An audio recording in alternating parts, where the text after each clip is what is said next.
جہاں تک ایصال ثواب کا تعلق ہے، اس میں ہمارے ہاں ذرا کافی مختلف آراء موجود ہیں۔ مجھے اس رائے سے اتفاق ہے کہ مالی اگر کوئی عبادت ہے اس کا ثواب آپ اپنے کسی فوت شدہ بزرگ کو منتقل کر سکتے ہیں۔ مطلب آپ نے کسی بیوہ کی کوئی مدد کی ہے، کسی یتیم کی کوئی مدد کی ہے، کسی دینی کام میں پیسہ لگایا ہے، کوئی صدقہ جاریہ شروع کیا ہے خدمت خلق کے لیے وغیرہ وغیرہ، اس کی تو جو ہے اس کے ثواب کو منتقل کیا جا سکتا ہے کہ اللہ اس کا ثواب میرے والد یا میری والدہ کے روح کو پہنچا دے۔ جسمانی نہیں، آپ نماز پڑھ کے کہیں اس کا ثواب، یا روزہ رکھ کر کہیں کہ اس کا ثواب، یا یہ کہ آپ قرآن پڑھ کر کہیں یہ آپ ہی کو ثواب ہوگا، آپ خود پڑھیں گے آپ کو ثواب ہوگا۔ البتہ ایسے تمام افعال کے بعد جب آپ اللہ سے دعا کریں گے، یہ نہیں کہیں گے کہ میرے اس فعل کا ثواب منتقل کر دے، اے اللہ میرے والدین کی مغفرت فرما، تو یہ کوئی نیک کام کرنے کے بعد جو ہے اس دعا کی تاثیر جو ہے وہ بڑھ جاتی ہے۔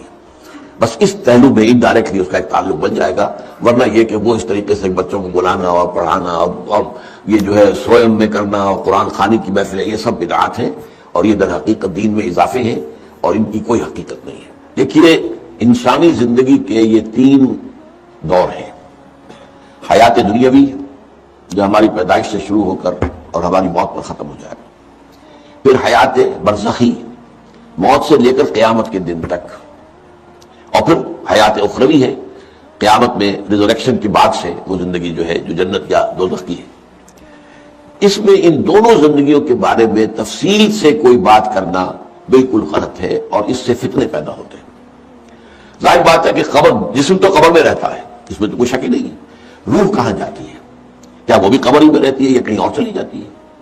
قرآن مجید میں سجین اور اعلیٰ علیین کا ذکر موجود ہے، لیکن یہ تمام چیزیں متشابہات میں سے ہیں۔ یہ تمام چیزیں قرآن مجید میں سورہ آل عمران کے شروع میں بیان کیا گیا ہے کہ ہم نے یہ کتاب اتاری ہے، اس میں کچھ آیات محکمات ہیں، کچھ متشابہات ہیں۔ وہ متشابہات کا ایگزیکٹ مفہوم جاننا اس وقت ہمارے لیے ممکن نہیں ہے۔ یہ تو جب اس عالم میں ہم پہنچیں گے تو معلوم ہوگا کہ ہاں یہ بات تھی کہ جو قرآن مجید میں اس طور سے کہی گئی تھی۔ لیکن یہ کہ اس وقت جو ہے جتنا کچھ ہمیں حدیث صحیح میں مل جائے یا قرآن میں مل جائے، اس عالم برزخ میں بھی یہ تو ہوتا ہے کہ جو نیک لوگ ہیں انہیں کچھ نہ کچھ جو ہے اثرات اچھے ان پر پڑتے رہتے ہیں، ان کی ارواح پر کہہ لیجئے، اور کچھ جو برے ہیں ان کے اوپر جو آخری انجام ہونا ہے اس کی کچھ ریفلیکشن ہوتی رہتی ہے، جس کو حدیث میں کہا گیا ہے کہ ہر قبر جو ہے وہ یا تو جنت کے باغیچوں میں سے ایک باغیچہ ہے یا دوزخ کے گڑھوں میں سے ایک گڑھا ہے، یا کہیں کہہ دیا جاتا ہے کہ کھڑکی کھول دی جاتی ہے اس میں، یا جنت کی طرف سے ٹھنڈی ہوائیں آئیں، خوشبوئیں آئیں، اور یا دوزخ کی طرف سے کہ آگ کی لپٹ آئے۔ دوزخ میں داخل ہوں گے قیامت کے بعد ہی اور جنت میں داخل ہوں گے قیامت کے بعد ہی، لیکن اس کے کچھ آثار پڑنے شروع ہو جاتے ہیں، وہ جس کو انگریزی میں آپ کہتے ہیں coming events cast their shadows before, بعد میں آنے والے واقعات جو ہیں ان کے کچھ سائے جو ہیں پہلے سے آنے شروع ہو جاتے ہیں۔ تو اسی طرح سمجھیے کہ جو کچھ آخرت میں کسی انسان کے ساتھ ہونا ہے اس کا ایک عکس جو ہے وہ عالم برزخ میں شروع ہو جاتا ہے۔ اسی لیے قرآن مجید میں یہ بھی آیا ہے کہ یہ جو آل فرعون تھے یہ صبح و شام جہنم پر پیش کیے جاتے ہیں، اور قیامت کے دن پہ کہہ دیا جائے گا ادخلوا آل فرعون نار، ان کو داخل کر دو آگ کے اندر۔ تو یہ اس حد تک، باقی یہ ہے کہ تفصیل میں جانا، ہاں ایک رائے ہے، یہ شاہ ولی اللہ دہلوی رحمۃ اللہ علیہ کی ہے، اگر ان کی رائے نہ ہوتی تو میں اسے بیان بھی نہ کرتا، لیکن یہ کہ وہ ایک بہت بڑے محدث اور بہت مفکر اور دین کے فلسفے سے بہت بڑے واقف انسان تھے۔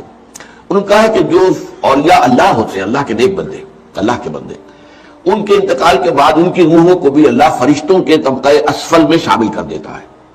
یہ فرشتے ہیں نا اس وقت بھی موجود ہیں، ابھی شاید اگلے جمعے میں وہ حدیث جو ہے اس کا بیان آئے گا کہ جب بھی کسی گھر میں، اللہ کے گھر میں کچھ لوگ اس لیے جمع ہو کہ اللہ کی کتاب پڑھیں اور سمجھیں اور سمجھائیں، تو ان کے اوپر فرشتے گھیرا ان کا ڈال لیتے ہیں اور ان پر اللہ کی طرف سے سکینت نازل ہوتی ہے اور رحمت نازل ہوتی ہے، اور اللہ ان کا ذکر کرتا ہے فرشتوں کے پاس، دیکھو میرے بندے، تم کہتے تھے یہ فساد مچائے گا، دیکھو یہ بھی تو ہے نا جو میرے کلام کو پڑھنے کے لیے میرے گھر میں جمع ہیں۔ تو فرشتے ہیں موجود، ہمیں سے ہر ایک کے ساتھ 2 فرشتے موجود ہیں۔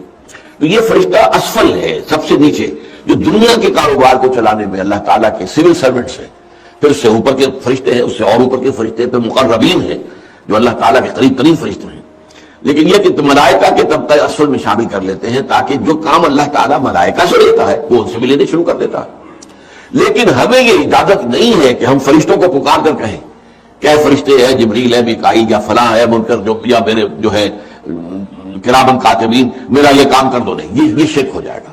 اسی طرح ہو سکتا ہے کہ انبیاء کی ارواح جو ہے وہ بھی اللہ تعالیٰ نے شامل کی ہوئی اس لشکر کے اندر، وہ کام کر رہے ہوں، اور وہ اللہ تعالیٰ کے حکم سے مختلف معاملات جو ایگزیکیوٹ کرتے ہو، لیکن ہم کسی کو پکارتے ہیں۔ قرآن خلق الانسان، انسان کو پیدا فرمایا۔ سوال یہ کہ حیوانات کو کس نے پیدا فرمایا؟ آسمان کس نے پیدا کی؟ زمین کس نے پیدا کی؟ فرشتے کس نے پیدا کی؟ کیا مطلب خلق الانسان؟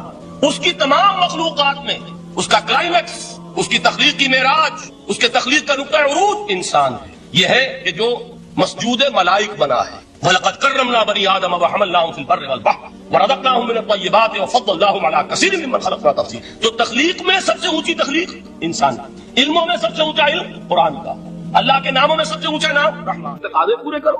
تقاضے کیا ہے؟ ایمان ہے تو عمل درست ہونا چاہیے، ایمان ہے تو جہاد ہونا چاہیے، ایمان ہے تو جان اور مال کھپانی چاہیے۔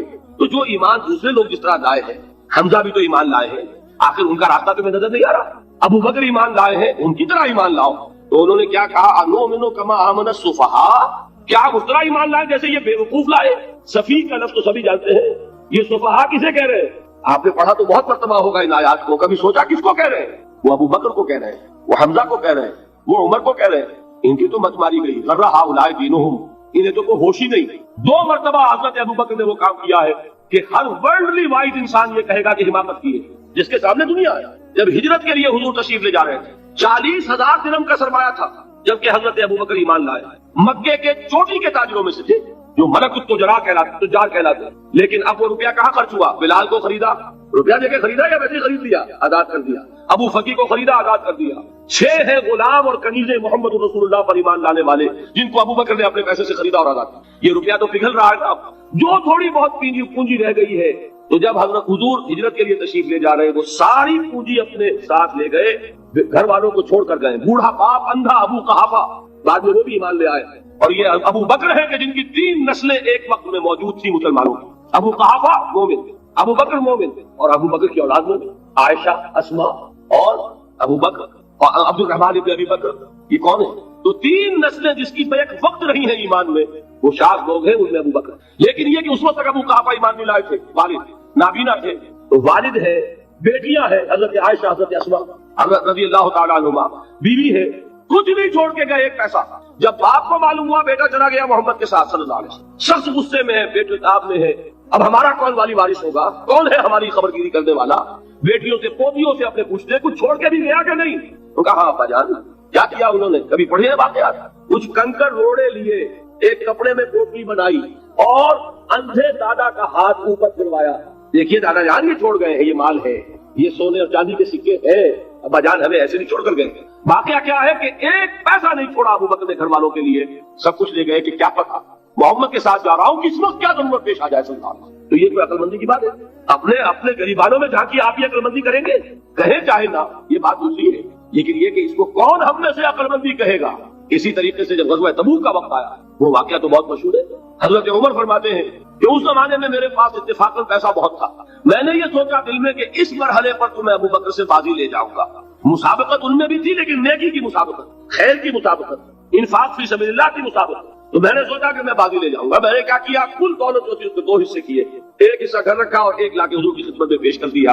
حضور نے پوچھا کہ عمر گھر والوں کے لیے کچھ چھوڑا؟ کہ جی ہاں، نصف کیا میں نے، نصف اللہ کی راہ میں حاضر ہے، نصف چھوڑا ہے، ٹھیک ہے۔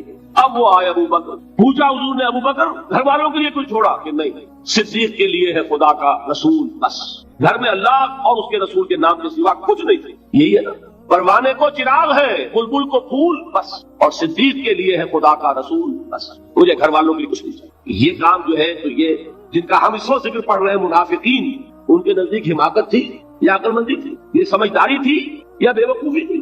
وہ ہے جو بات کہہ رہے ہیں کہ جب ان سے کہا جاتا ہے ایمان لاؤ بھلے لوگوں کی طرح جیسے دوسرے لوگ ایمان لائے ہیں، تو کیا کہتے ہیں؟ انؤمن کما آمن السفہاء الا انہم هم السفہاء ولکن لا یعلمون۔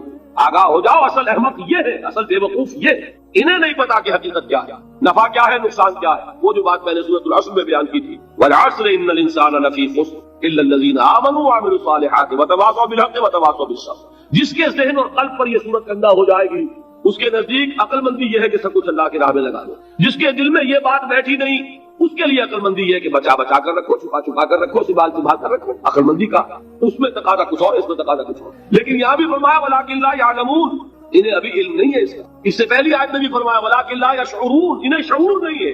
دیکھیے میں آپ کو بتا رہا تھا، یہ وہ غیر شعوری نفاق ہے، یہ بڑھتا چلا جا رہا ہے۔ پہلے جھوٹا بہانہ تھا، پھر جھوٹی قسمیں ہوئی، پھر دشمنی ہو گئی صادق الایمان، جو جان اور مال لگا رہے ہیں، نچھاور کر رہے ہیں پروانہ وار، اللہ پر، اللہ کے دین کے اوپر نثار کر رہے ہیں اپنے آپ کو، ان سے عداوت، ان سے دشمنی، ان کا بغض، یہ تھرڈ سٹیج تک پہنچ گئے۔ اب بھی وہ اپنے آپ کو منافق نہیں سمجھتے، وہ سمجھتے عقل مند تو ہمیں، یہ تو بیوقوف ہے ہم ہیں۔ اصل میں بھائی سمجھ کے چلنا چاہیے، تیل دیکھنی چاہیے، تیل کی دھار دیکھنی چاہیے، دائیں بائیں سے دیکھنا چاہیے، حفاظت کا بھی خیال ہونا چاہیے، یہ ساری چیزیں تو عقل مندی ہے نا دنیا کے اعتبار سے، تو وہ تو انہیں بیوقوف سمجھ رہے ہیں، اپنے آپ کو منافق کہاں سمجھیں گے؟ چاہیے ٹھیک ہے بھائی، دین بھی چاہیے لیکن دنیا کی فکر بھی چاہیے کہ نہیں؟ یہ آپ کہتے ہیں کہ نہیں کہتے ہیں؟ یہ تو بات آپ نے بہت دفعہ سنی، بھائی ٹھیک ہے دین بھی ہونا چاہیے لیکن دنیا بھی تو ہونی چاہیے کہ نہیں؟ یہ ہے سمجھ دنیا کی، یہ ہمارے معیارات ہیں۔ یہی وجہ ہے کہ دین ذلیل سے ذلیل تر ہو رہا ہے۔ دین وہ جو میں نے حال ہی کے اشعار سنائے تھے، یہ پستی کا کوئی حد سے گزر نہ دیکھے، اسلام کا گر کر نہ ابھر نہ دیکھے، مانے نہ کبھی کہ مد ہے ہر جزر کے بعد دریا کا ہمارے جو اتر نہ دے۔ یہ دریا چڑھا کب تھا؟ جب صحابہ کرام نے وہ فینیٹسزم جس کو آج ہم کہیں گے، اس کا جب مظاہرہ کیا، اس کا ثبوت دیا، دامے دل میں سخنے، جان مال تن دھن سب لگا دیا، تو اللہ کے دین میں بہار آ گئی، رونق آ گئی، دین کا غلبہ ہو گیا۔ اور جب ہم اپنے سمجھ کر رکھیں گے تو ظاہر بات ہے کہ اس کا تو پھر جو حشر ہوگا وہ وہی۔ دین میں کمزوری، ہماری دنیا جو ہے پھل رہی ہے، پھول رہی ہے، دین جو ہے وہ کمزور ہوتا تھا۔ یہ ہے تھرڈ سٹیج اس نفاق کی، کہ جس کے بعد اب کوئی امکان واپسی کا نہیں۔ یہ غیر شعوری نفاق، جان لیجئے کہ یہ نہیں ہے کہ ماضی ہی ماضی میں تھا، اب اس کا کوئی امکان نہیں، یہ نہ سمجھیے۔ اب بھی یہ نفاق جو ہے، یہ میں بتا دوں آپ کو، ایک عام آدمی ہے، دین کا تقاضا ہی سامنے نہیں ہے، اسے پتہ ہی اتنا ہے کہ اللہ کے دین کا تقاضا نماز روزہ، وہ نماز روزہ کر رہا ہے، اس پر نفاق کا حملہ نہیں ہوگا۔ اس کو آپ کہہ دیں کہ اس کی سمجھ کم ہے، اس کا شعور کم ہے، اسے پتہ نہیں ہے، دین کے تقاضوں سے واقف نہیں ہے، وہ بچا ہوا ہے، وہ محفوظ ہے۔ وہ جو میں نے آپ سے کہا تھا پرسوں، اور ایک صاحب نے جواب دیا مجھے بعد میں کہ آج آپ نے جو بات کہی ہے تو کل لوگ کم آئیں گے، آپ نے ڈرا دیا کہ یہ جو تقاضے دین کے سامنے آ رہے ہیں تو اس سے ذمہ داری بڑھ رہی ہے۔ اب جس نے سمجھ لیا ہے پھر پیچھے رہے، وہ نفاق کے خطرے میں ہے۔